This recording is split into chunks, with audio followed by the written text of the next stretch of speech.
Para sa mga nagtatanong kung may trabaho ba abroad, libo-libong hotel workers ang kailangan sa Croatia. Ang recruitment niya ang target na gawing government to government para walang placement fee. Balita hatid ni JP Soriano. Cashier sa isang hardware chain sa Pilipinas si Jessa at masaya naman daw sa kanyang trabaho.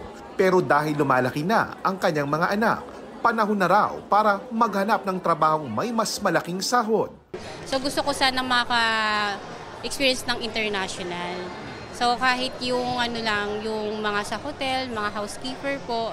Ang target na trabaho ni Jessa, swak sa oportunidad na binubuo ngayon ng Department of Migrant Workers at ng bansang Croatia.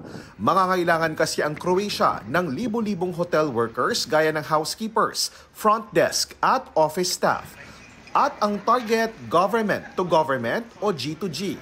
Wala itong placement fee at direkta sa DMW ang application at hindi daraan sa anumang agency. Pero dahil binubuo pa lang, paalala ng DMW. Abangan lang po yung kaukulang announcement magpapatol sa illegal recruiter. Ang Public Employment Service Office o PESO ng Maynila, kaisa ang TESDA, DOLE at DMW.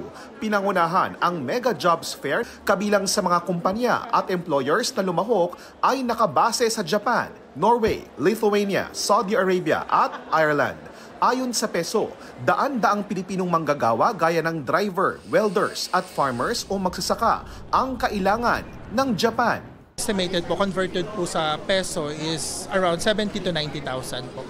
And ang maganda po dyan, sagot na po ng employer lahat, yung accommodation, pati yung food po nila. Kwalipikado man sa skills sa trabahong inaalok sa Japan, ang kadalasang problema ay hindi marunong ng salitang Nihongo o Japanese ang aplikante.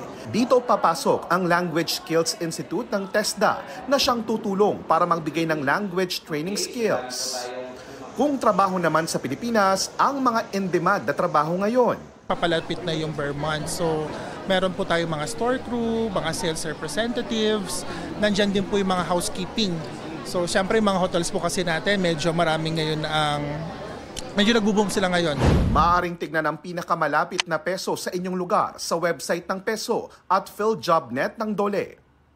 Muling paalala ng DMW, huwag kakagatin at huwag na huwag mag-a-apply sa mga trabahong inaalok sa social media.